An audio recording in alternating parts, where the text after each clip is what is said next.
Hola amigos, ¿cómo están ustedes? Sean muy bienvenidos a un nuevo episodio de nuestro programa Fe y Vida. Vamos en este programa, como en los anteriores también, a seguir dialogando sobre la doctrina social de la Iglesia. Y en este quinto episodio va a estar conmigo, como siempre, también, por supuesto, Patricio Jaramillo Fernández. ¿Cómo estás, Patricio? Don Gonzalo, buenas, ¿cómo está? Aquí su fiel Muy bien. escudero al lado suyo para llevar este Fe y Vida adelante. Pero por Sí, supuesto, así es. gracias a Dios, Encomendándonos bien. nomás en el de arriba. Muy bien. Patricio, ya estamos en el quinto episodio, ¿ah? Así Y es. hemos ido poco a poco justamente hablando y dialogando sobre la doctrina social de la Iglesia. Nos hemos ido también apoyando en este compendio de la doctrina social de la Iglesia y algunos elementos también del DUCAT para que la gente un poco nos vaya siguiendo y vaya sabiendo de dónde hacemos también nuestros comentarios.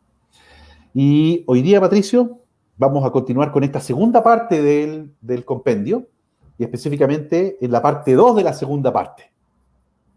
Que lleva por título La naturaleza de la doctrina social.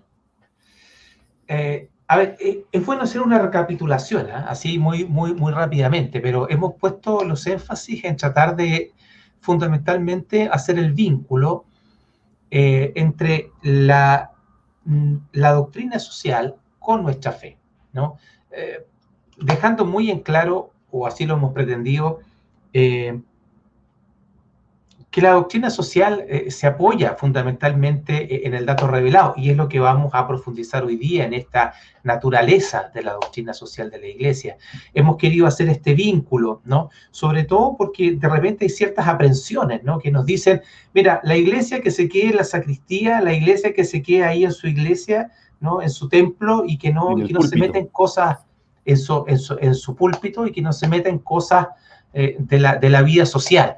Y hemos tratado de cierta manera de colocar los fundamentos, no nosotros, sino porque la iglesia no solamente se hace parte, sino porque debe hacerse parte.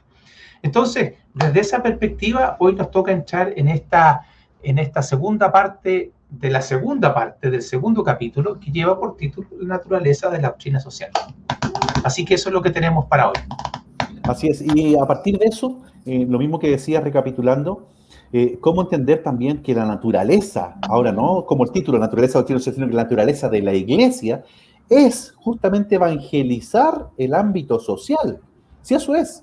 Por lo tanto, tal como lo enseñó Jesucristo, es seguir haciendo extensiva nada más las enseñanzas de Jesús y actualizarlas a lo que hoy vivimos y la realidad actual de cada lugar y de cada pueblo, de cada nación.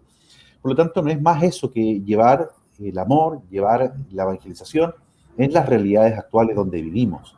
Sí, Y, y eso es justamente la misión de la iglesia y eso es a la vez hacer también doctrina social.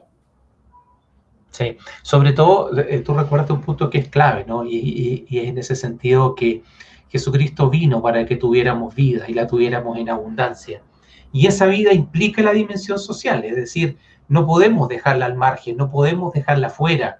Lo que Jesucristo vino a decirnos tiene que ver con el aquí y con el ahora, tiene que ver también con una dimensión trascendente, ¿no? Pero que también ilumina el aquí y el ahora. Y ese fue otro gran tema que tratamos en más de una oportunidad, sobre todo para poder hacer este vínculo, ¿no? En el sentido de que nuestra fe es una fe que debe, de cierta forma, manifestarse, hablar, actuar, ¿no? Puntualmente sobre los temas sociales, pero también es una fe que, o sea, y es una fe que está destinada a iluminar la vida que obviamente está muy ligada con la dimensión social del ser humano.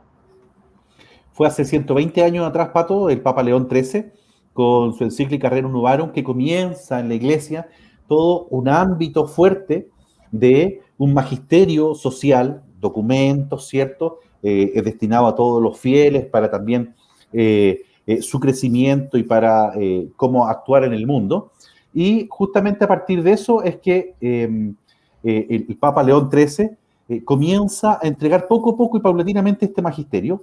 O sea, él crea la Rerum Novarum, nos entrega la Rerum Novarum, pero a partir de ahí nace este, este inacabado doctrina social o esta inacabada, ¿cómo decirlo, Pato? Como Forma de estudio, reflexión. reflexión, muy bien, perfecto. Y no es que haya nacido hace 120 años atrás, sino que la Iglesia durante los 2000 años ha hecho doctrina social, solo que esta reflexión propiamente tal, orgánica, más epistemológica, podríamos decirlo, del tema social propiamente tal, comenzó en ese momento especial, en mayo de 1891, con la Rerum Novarum, y ahí paulatinamente, de hecho no fue ese papa, sino que los papas posteriores y el magisterio posterior quienes le pusieron el nombre de doctrina social de la Iglesia. Sí, sí. Bueno, ahí se va hablando sobre lo que es la naturaleza de la doctrina social de la Iglesia, el método, la estructura epistemológica que tiene, es decir, cómo está construida como un saber, ¿no? Cuáles son sus fuentes, cuáles son sus dimensiones. Pero es una reflexión que está en constante desarrollo, es decir, no es que esté totalmente definida y acabada, sino que es algo que está, como tú bien lo dijiste, en desarrollo, ¿no? Para nosotros es mucho más cercano la reflexión del Papa Juan Pablo II en adelante, ¿no? Pero también si nos vamos para atrás con Pablo VI, Juan XXIII, por ejemplo, fue un gran maestro en este tema, ¿no? Y los papas anteriores también del siglo XX, que fueron dando curso a esta reflexión, digamos, en el sentido amplio, ¿no? Podríamos usar otros conceptos, pero es esta reflexión que finalmente te va a, de cierta manera, dar principios para la reflexión, para el discernimiento, para la vivencia, etcétera, porque como vamos a comentar más adelante, eh, se circunscribe dentro de la reflexión teológica, pero fundamentalmente sobre la teología moral, es decir, sobre aquella teología que está orientada al actuar, al vivir, al comportamiento del ser humano, en coherencia, ¿verdad?, con ciertos principios que en este caso son los principios del Evangelio. Así es, justamente estaba mirando lo que tú acabas de decir, el número 72, que no pertenece a los ámbitos de la teología, sino propiamente a la teología moral.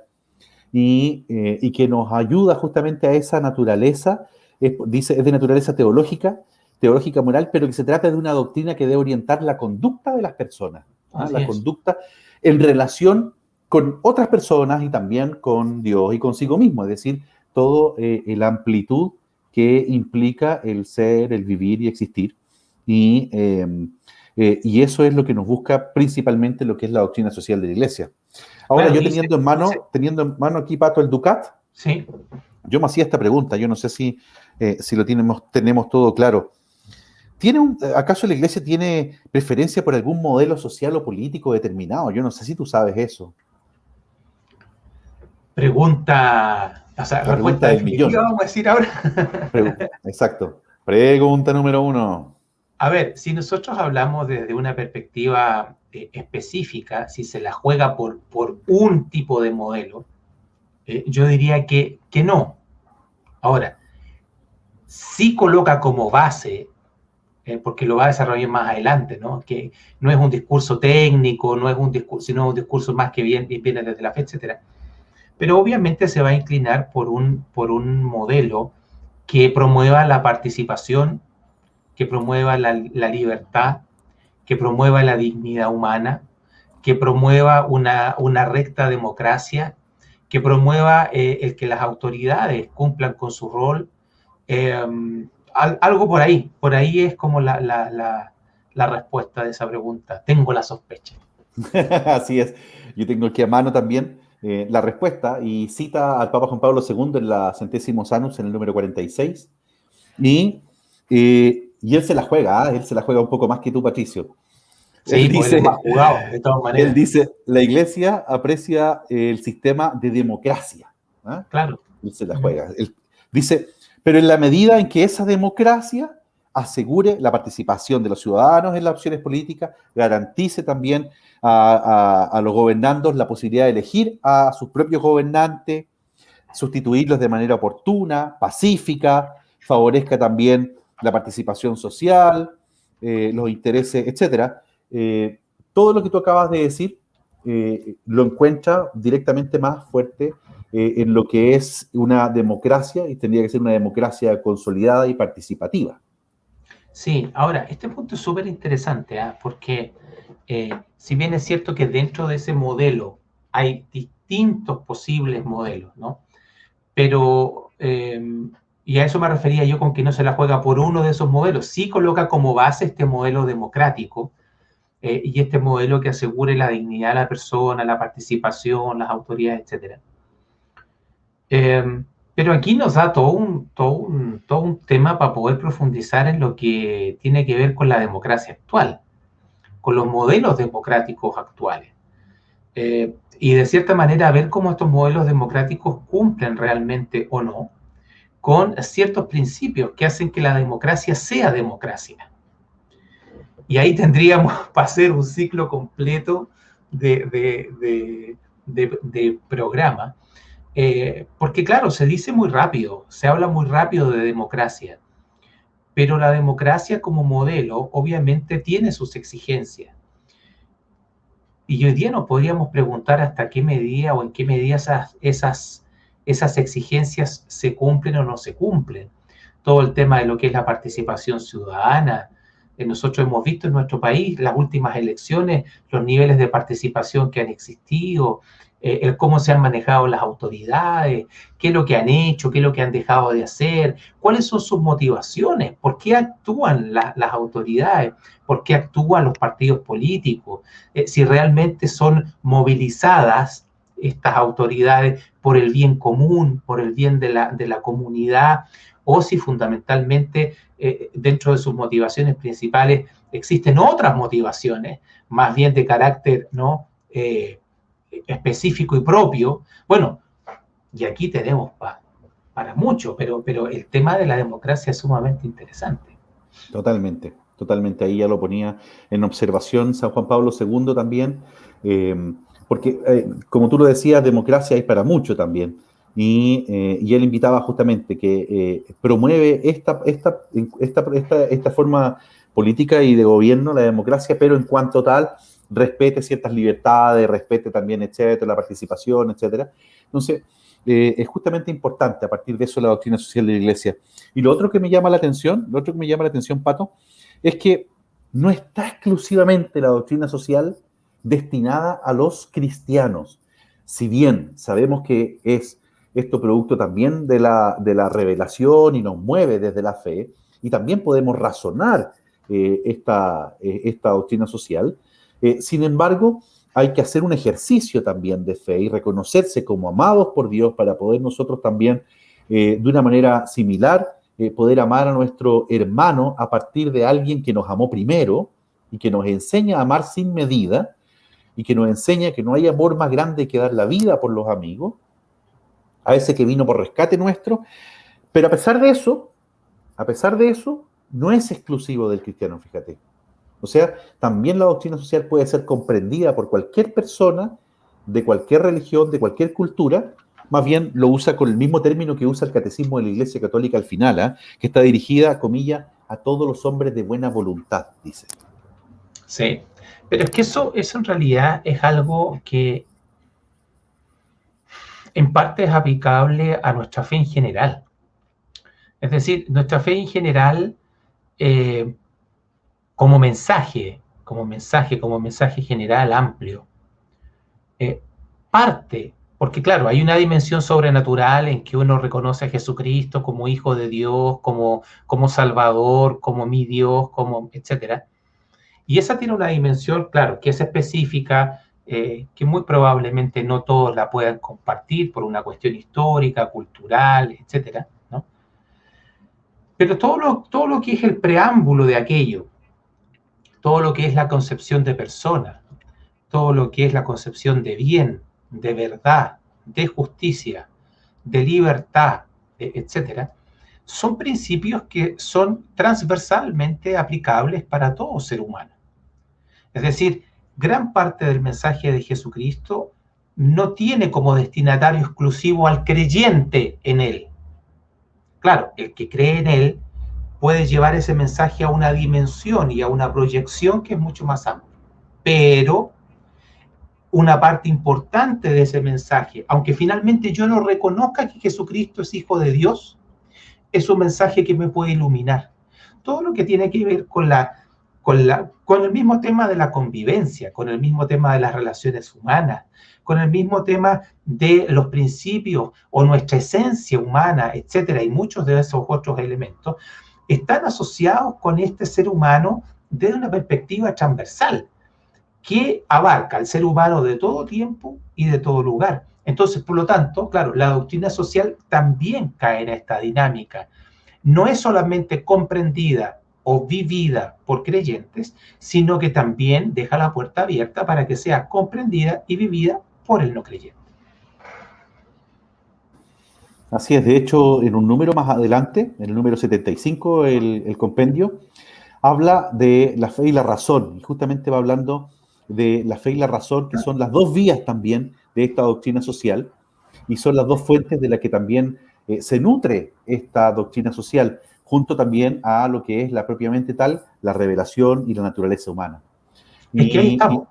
ahí Eso está, es. claro, exacto. Revelación, naturaleza humana, es ese diálogo, ¿no? Sí, no, dale. Y es justamente esa fe y la razón, así como en la misma encíclica de San Juan Pablo II, Fides et Ratio, que dice que, no sé con las palabras exactas, pero la fe y la razón son las dos alas por las cuales el conocimiento se puede elevar a la verdad. ¿Ah? Entonces, sí. Son las dos. Por eso que justamente también la doctrina social de la Iglesia no es solo un actuar de fe, sino que también de razón. Ahora, quien comience también a actuar de razón y no sea creyente, también en algún momento le va a llegar la encrucijada para poder seguir avanzando de cuestionarse también la fe. Sí. Ahora, yo quisiera hacer un punto en este número 75, cuando habla de la revelación y la naturaleza humana. Profundizar en aquello. Ya lo hemos comentado en los capítulos anteriores de nuestro Fe y Vida, ¿no? Pero no está de más volver a desarrollarlo. Es decir, nuestra revelación es una revelación que hace dialogar al ser humano en situación con este Dios que es uno y trino y que se revela y que se manifiesta. Es una relación, ¿no? Es un diálogo, es un encuentro, ¿no? En donde la naturaleza humana es parte de este diálogo. No es algo anexo, no es algo que está fuera, no es algo de lo cual se prescinde, ¿no? Por lo cual la religión va por otro camino, no. La religión, la revelación cristiana puntualmente, porque de ella estamos hablando, es una revelación que está situada, ¿eh? Y uno de los puntos desde lo que se sitúa es el ser humano en situación, es quién es este ser humano, cuál es el contexto en que este ser humano vive, cuál es su historia, ¿no? Cuál es su recorrido, por así decirlo, cuáles son sus sentidos, cuál es su existencia, cuál es su cultura. Es decir, la revelación cristiana no prescinde de aquello. Por lo tanto, esta relación entre fe y razón, entre revelación y naturaleza humana, son binomios que se van articulando y que van apareciendo en diversos momentos de lo que es nuestra religión cristiana.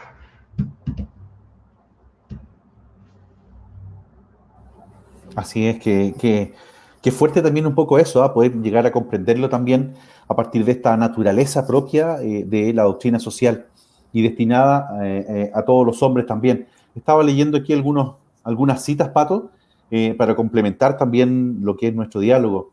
Y veía por ejemplo, a San Francisco y también al Papa Francisco. Voy a leer primero el Papa Francisco. Dice, la mayor parte de los habitantes del planeta se declaran creyentes y esto debería provocar a las religiones a entrar en un diálogo entre ellas, orientado al cuidado de la naturaleza, la defensa de los pobres, la construcción de las redes de respeto y también la fraternidad. Un poco haciendo uso de esta fe, y no solo de esta fe cristiana, por eso que lo llevaba a ese ámbito, sino que como la mayoría de los hombres en el mundo son personas de fe, de diversas denominaciones, de diversas creencias, pero son hombres de fe y que quieren buscar también la mejor vida del hombre, la perfección del hombre y el encuentro del hombre con su creador. Por lo tanto, ¿cómo es importante partir de esto? Por lo tanto, la doctrina social de la Iglesia es es también un estudio, una ideología, pero iluminada desde No la es fe. ideología, no es ideología. Perdón, ahí no lo dije mal. Sí. Es teología. Es teología, y desde la teología moral, sí, lo habíamos dicho. Sí. Sí, lo habíamos dicho. Pero tiene un grado que es iluminado propiamente tal como una ciencia, como un estudio, propiamente tal desde lo que es la fe. Sí. Es decir, se puede hacer doctrina social desde la razón, pero se comprende en sí misma y en 100% cuando va de la mano de la fe.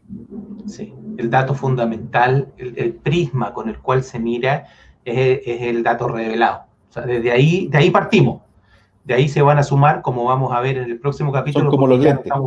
porque ya no estamos pasando en el tiempo, No puede ser. Estamos recién partiendo, Patricio. Entonces, como vamos a ver en el próximo capítulo, entra en diálogo con otros saberes, ¿no? Pero el dato fundamental, el dato primero, es el dato revelado. Muy bien. Le agradecemos entonces una vez más acompañarnos en estos episodios de Fe y Vida, Diálogos de Doctrina Social, y los dejamos, como dice ya Patricio, invitados a seguir acompañándonos en un próximo episodio.